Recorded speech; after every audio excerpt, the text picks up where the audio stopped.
A very good morning to all. Today we discuss about the implementation strategies. So these are the contents: full custom and semi-custom design, standard cell design and cell libraries, FPGA building block architectures. So introduction. ASIC. ASIC means application specific integrated circuits. So ASIC is a non-standard integrated circuit that is designed for a specific application. ASIC may contain a very large part of the electronics need on a single integrated circuit. ASIC, a chip, it is a variety of applications we have to using by using the ASIC. It is a ASIC, a chip for a satellite. It is an example. A chip designed to handle the interface between the memory and microprocessor for a workstation central processing unit.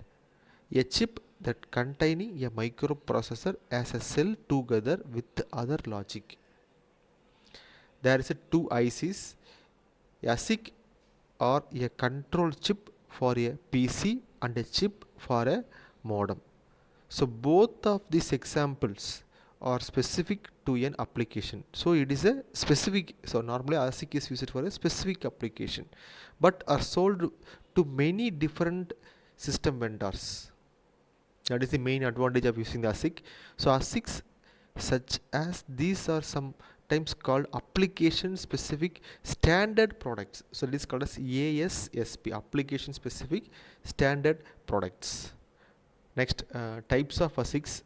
These are the different classification of application specific ICs. And first one full custom, and the next one semi custom, and the third one programmable. In the semi custom design there is a two classifications are there, standard cell based, gate array based. In the gate array based there is a three classifications: channeled, channelless, structured gate. In the programmable ASIC there is a two classifications: PLDs, FPGAs. So there is a three type of ASICs: full custom, semi custom and programmable ASIC. We already discussed this. First one, full custom ASIC. A full custom ASIC is one which includes some logic cells that are categorized and all the mask layers that are customized. So both the that is the sum of the logic cells and the sum of the and all the mask layers, and all the layers and the sum of the logic cells are to be a customized one. That is called as full custom design, ASIC design. A microprocessor is an example of a full custom design. So because all the mask layers are to be customized in the microprocessors. So customizing all of the IC features in which way, allowing designers to include analog circuits, optimized memory cells, or mechanical structures on an IC, for example. So full custom ICs are the most expensive to manufacture and to design. So the manufacturing lead time, that is called as the time required just to make an IC, not include designing time. So it typically 8 weeks for a full custom IC. So normally it takes 8 weeks for the manufacturing time in the full custom design. So specialized full custom ICs are often intended for a specific application in that full custom design.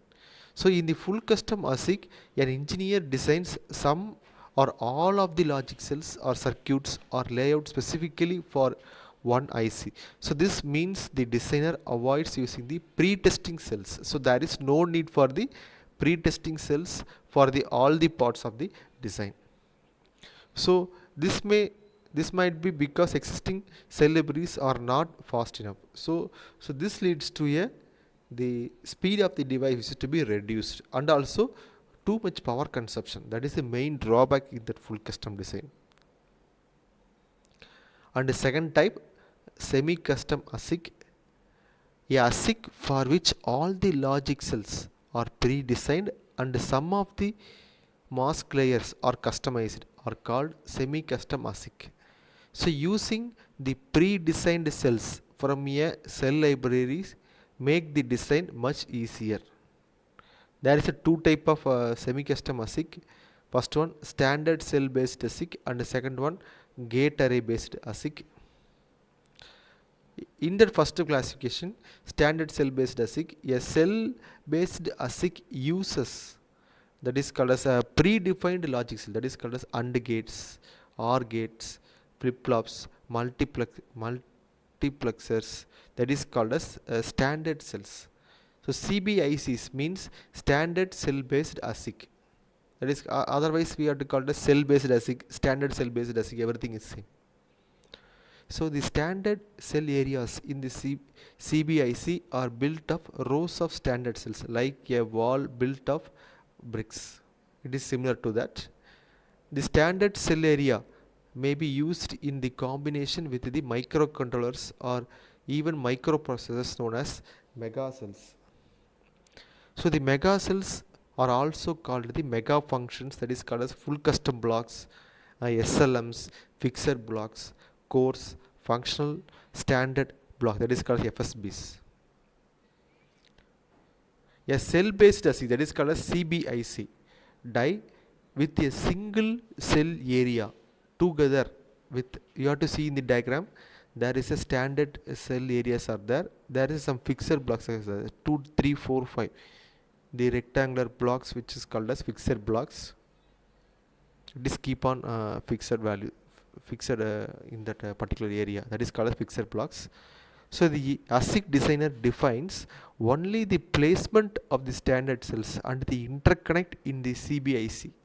So however, the standard cell can be placed anywhere in the silicon. We have to place anywhere in the silicon material, that is called as standard the CBICs. So the main advantage of the CBIC is that the designer they having the saving in the money, it is risk free, so not completely risk free, we are reducing the risk, and also there is a time saving process. So these are the main advantage of the CBICs. So in addition, each standard cell can be optimized individually. So during the design of the cell libraries, each and every transistors in every standard cell can be choose to maximum speed or minimizing the area. These are the main advantage. So the drawback of that CBIC or the, it is a time or expensive of the designing. So design expensive is very high. So buying that standard cell libraries or time needed to fabricate all that layers to a design, it takes some time. It is the main drawback. Next one, gate array based ASIC, that is called as GA, gate array based ASIC design, sometimes called as ZA. So in that gate array based ASIC design, so the transistor are predefined on the silicon wafer. The predefined pattern of transistors on a gate array is the base array, that is called as a smallest element that is replicated to make the base array is the base cell. So only the top few layers of the metal which define the interconnect between the transistors are defined by the designer using the custom mask. So distinguish this type of the gate array from other the type of gate array is to be often called, that is called as masked gate array, that is called as MGA. So the designer choose from the gate library of the pre-designed and pre-categorized logic cells. So the logic cells in the gate array library are often called macros. So the reason for which is that the basic cell layout is the same